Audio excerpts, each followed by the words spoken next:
ఆయన వచ్చింది అందుకు, నశించిన దానిని వెదకి రక్షించుటకే ఆయన ఈ లోకంలోకి వచ్చాడు.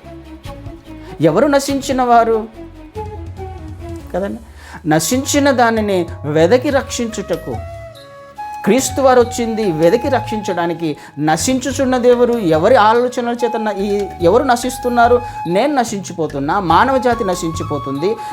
ఎలా నశించిపోతుంది? వారి ఆలోచనలను బట్టి, వారి క్రియలను బట్టి, వారి తలంపులను బట్టి, చీకటిలో జీవిస్తున్న విధానాన్ని బట్టి, దేవుడు లేని స్థితిని బట్టి కదండి నశించిపోతుంది మానవ జాతి. మనుషులందరూ ఎవరో కాదు, క్రైస్తవులు కూడా, విశ్వాసులు కూడా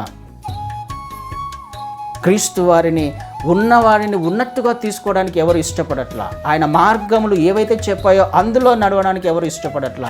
అలా కుదరకపోతే ఎట్టి పరిస్థితుల్లో నిత్యత్వం కూడా కుదరదు మనకు కదా. కొన్ని కఠినమైన మాటలే ఇవి, కానీ తప్పదు. వేరే ఆలోచనలు, వేరే ఆప్షన్ లేదు క్రైస్తవునికి. మారు మనసు పొందాల్సిందే, రూపాంతరం చెందాల్సిందే, క్రీస్తు మార్గంలో నడవాల్సిందే. నిత్యత్వము కావాలి అని అంటే, ఆయనను సంపాదించుకోవాలి అని అంటే వేరే ఆప్షన్ లేదు కదా. ఖచ్చితంగా మాట్లాడుతుంది లేఖనాలు, ఖచ్చితంగా మాట్లాడుతున్నాయి. ఆయన కుటుంబంలో చేర్చబడాలి. ఎప్పుడు చేర్చబడతావు? తప్పు తెలుసుకొని ఆయన వద్ద